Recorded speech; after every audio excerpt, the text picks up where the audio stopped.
fuma? Ah sì, ecco. Molte volte uno metteva il mozzicone e le dava, io sono stato un fumatore, l'ho sempre lanciato.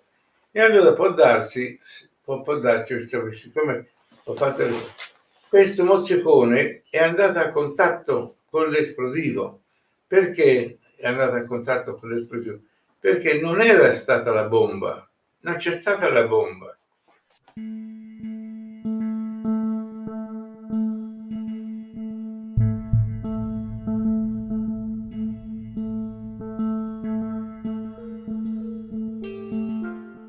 A volte, dietro nomi innocui, si nascondono verità indicibili. Può essere il caso di alcuni cibi, come la bouillabaisse, una zuppa tradizionale di Marsiglia, a base di pesce fresco, crostacei e verdure, condita con zafferano e pepe di Cayenne. O di vini come il Recioto della Valpolicella, un vino rosso passito, prodotto esclusivamente in provincia di Verona. Ecco, a volte, scavando dietro certi nomi innocui, si scoprono delle stragi.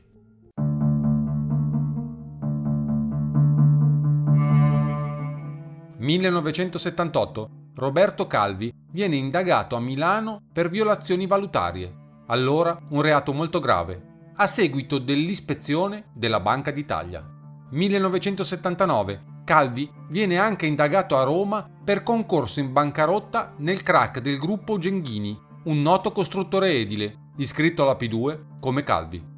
29 aprile 1981 Calvi acquista da Rizzoli, che detiene il 90,2% del pacchetto di controllo dell'omonima casa editrice, il 40% delle azioni, senza però pagare il dovuto, in tutto 150 miliardi di lire, comprensivi di un aumento di capitale che i due hanno concordato all'atto della compravendita. In realtà, quei soldi, attraverso complicate triangolazioni fra banche compiacenti e società di comodo, con sedi in Liberia, Svizzera, Isole del Canale, Irlanda, Panama e Bahamas, ordite dallo stesso Calvi in combutta con i piduisti Licio Gelli, Umberto Ortolani e Bruno Tassandin, vengono dirottati su vari conti correnti, uno dei quali battezzato pittorescamente Recioto, come il famoso vino della Valpolicella.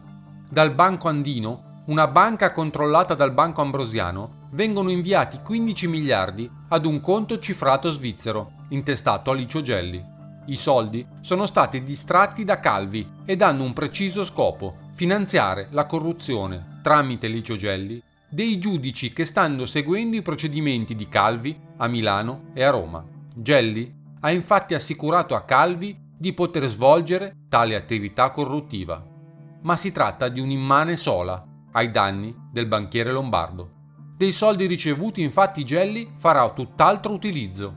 I fondi dati per questi due processi a Gelli e Ortolani, 10 miliardi per Milano e 5 per Roma, non vengono infatti utilizzati da quest'ultimi per la corruzione prevista. Anzi, Gelli predispone documenti fittizi comprovanti la corruzione da consegnare poi a Calvi a riprova dell'attività in realtà mai effettuata.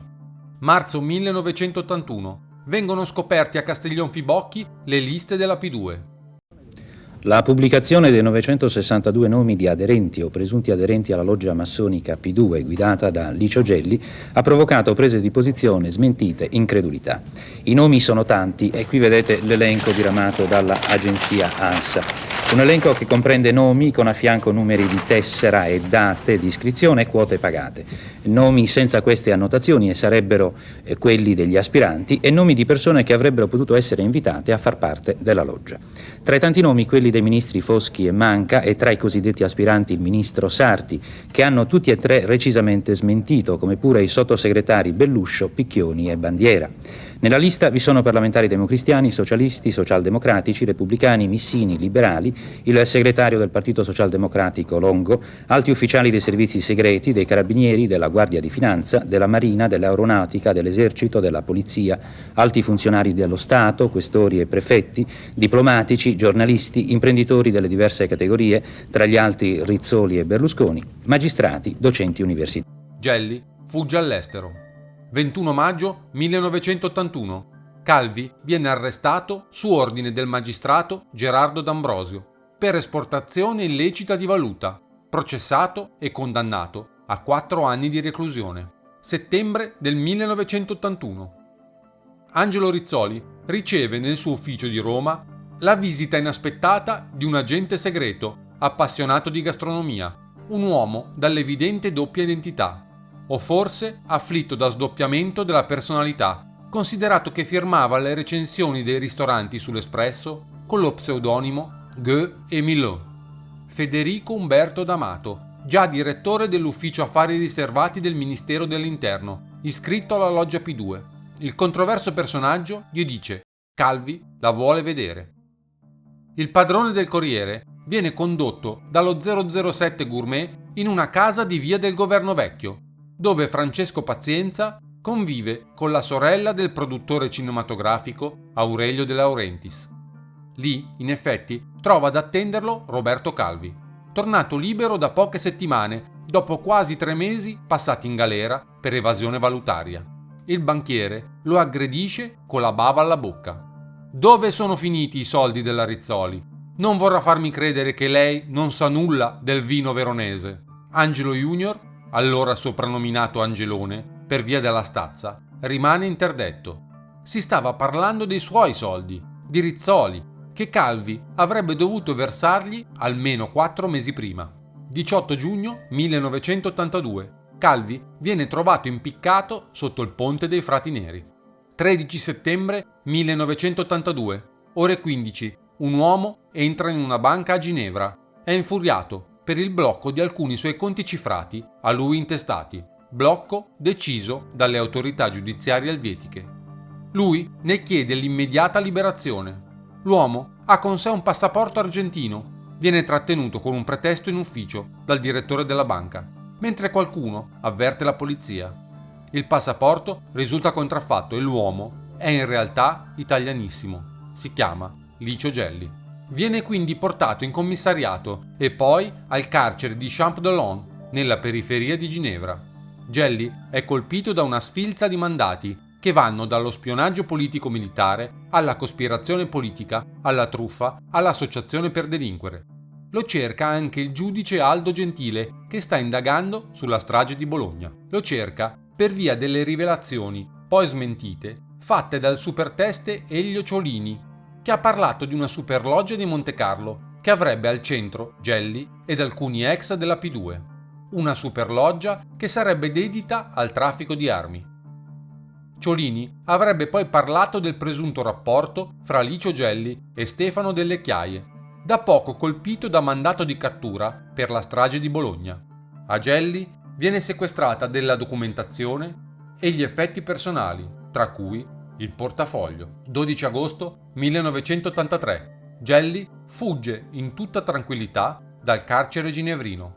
All'esterno lo aspetta un elicottero per farlo sparire nel nulla. Licio Gelli, il misterioso gran maestro della loggia massonica P2, al centro di tante trame e vicende giudiziarie, è comparso davanti ai giudici di Ginevra per rispondere della fuga dal carcere di Champs-Élysées. È stato condannato come tutti si attendevano, non potrà però essere estradato subito in Italia come era nelle generali previsioni. Il gran maestro della P2 per ora resta in carcere in Svizzera. 1986, dopo ben 4 anni, la documentazione sequestrata a Gelli nel momento del suo arresto a Ginevra viene consegnata alla Guardia di Finanza a Chiasso e dalla stessa trasmessa al giudice di Milano, dottor Pizzi. Tra la documentazione anche il portafoglio di Licio Gelli. 14 ottobre 1987.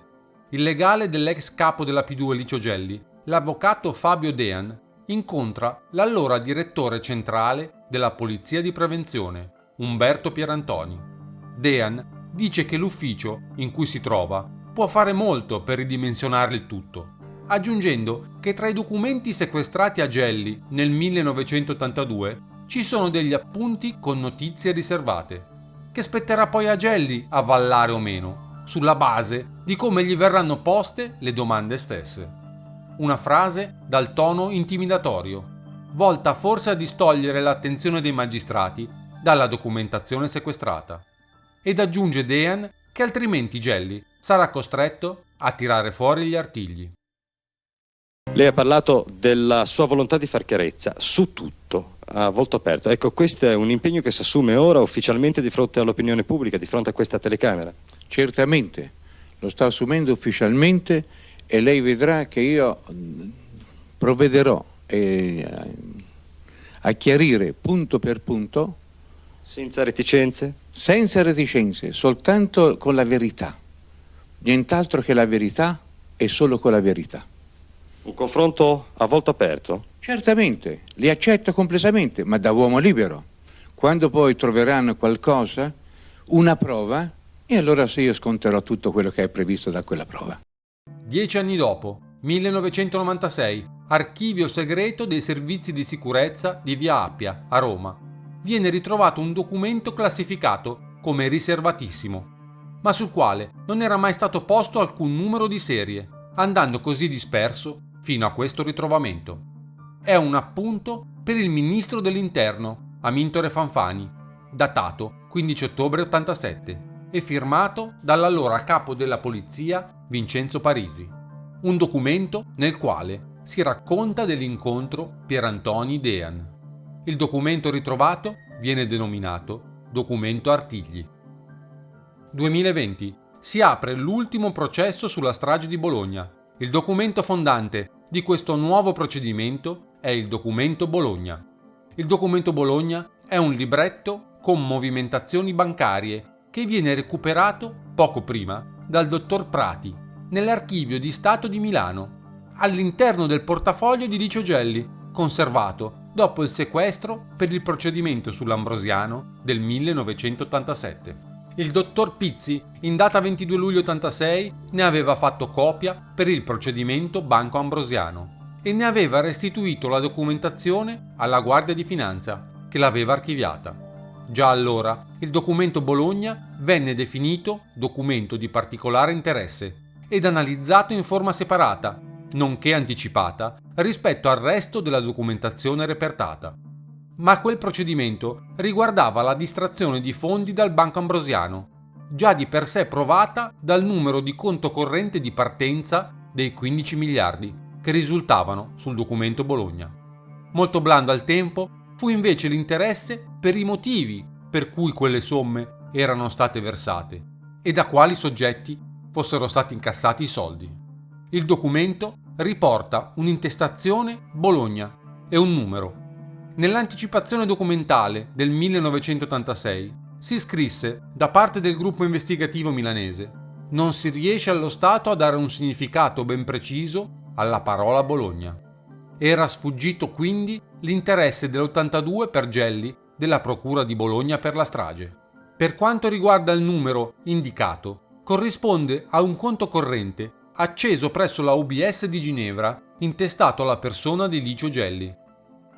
Rispetto alle movimentazioni annotate, vi era solo un parziale collegamento fra quel conto ed i movimenti indicati nel foglio.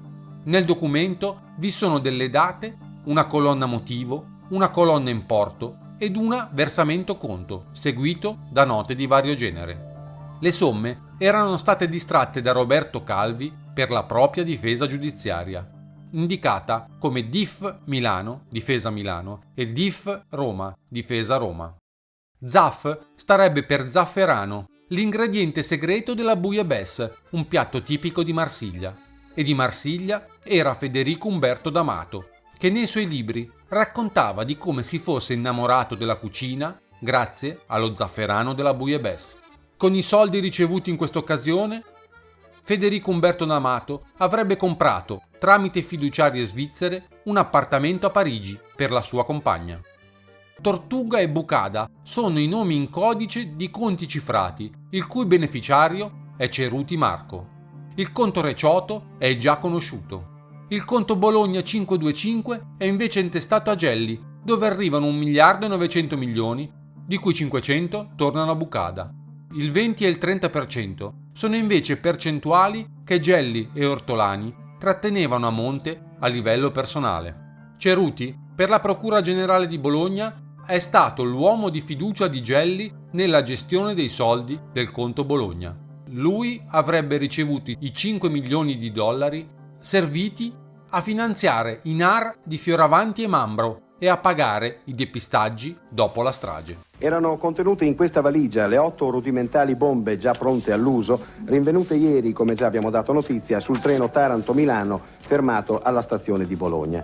Insieme alle bombe la valigia conteneva un fucile a canne mozze con relative munizioni e un mitra con 2 caricatori. In alcuni appunti di Gelli, Ceruti è indicato con la sigla MC. A lui arriva, poco prima della strage, $1 milione in contanti. E sempre Ceruti, insieme a Gelli, era a Roma quando Valerio Fioravanti e Francesca Mambro sono di passaggio, 2 giorni prima dell'attentato alla stazione di Bologna. Non vi è prova di un incontro, ma su quella giornata, passata nella capitale, i 2 esponenti dei NAR hanno nel tempo fornito versioni contrastanti e inverosimili. Morto Gelli, rimane Marco Ceruti, l'unico custode in vita di quei segreti. Nel 2018 la Procura Generale lo ha interrogato per 2 volte, indagandolo alla fine per falsa testimonianza, posizione poi archiviata. La sua versione sulla gestione di quei soldi ricevuti da Gelli non convinceva i magistrati e soprattutto era in contrasto palese con altre testimonianze e riscontri. Anche per Ceruti, quel foglio con le cifre del conto Bologna è un fantasma da allontanare. Il 12 maggio 2021 Ceruti era atteso in aula. Non si è presentato, inviando un certificato medico brasiliano. Per la giustizia italiana risulta irreperibile. In realtà è il testimone chiave. Vive in un lussuoso condominio della Florida, con splendida vista sul mare di Miami Beach. La trasmissione Rai Spotlight lo ha individuato e intervistato telefonicamente a lungo. Si è giustificato dicendo: «Ho 80 anni, sto bene, ma è un viaggio lungo». Sui soldi del conto Bologna continua a sostenere che erano parte di un pagamento per alcuni pezzi di antiquariato. 2022. La verità giudiziaria ha individuato il gruppo neofascista che mise l'esplosivo: Paolo Bellini, Giusva Fioravanti, Francesca Mambro, Luigi Ciavardini e Gilberto Cavallini, quest'ultimo per concorso in strage. E ha individuato i mandanti tutti deceduti e quindi non imputabili: Licio Gelli, Umberto Ortolani, Federico Umberto D'Amato e Mario Tedeschi, direttore del giornale Il Borghese, anch'egli legato alla P2. Lei ha detto ero molto protetto, nel senso che non lo è più. Ma ancora sono protetto perché c'è ancora delle voci che io detenevo, come quelli che mi ha detto lei, detenevo dei documenti particolari, scottanti, scoppiettanti, eccetera. E allora, fino a che tanto non affronterò il famoso viaggio senza ritorno, sono quasi costretti a proteggermi di questo fatto qua.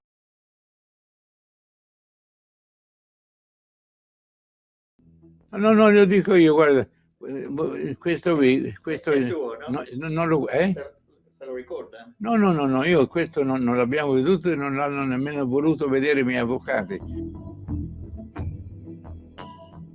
Si vede dalla sua reazione che lui sa subito di che cosa si tratta e assolutamente non vuole parlarne.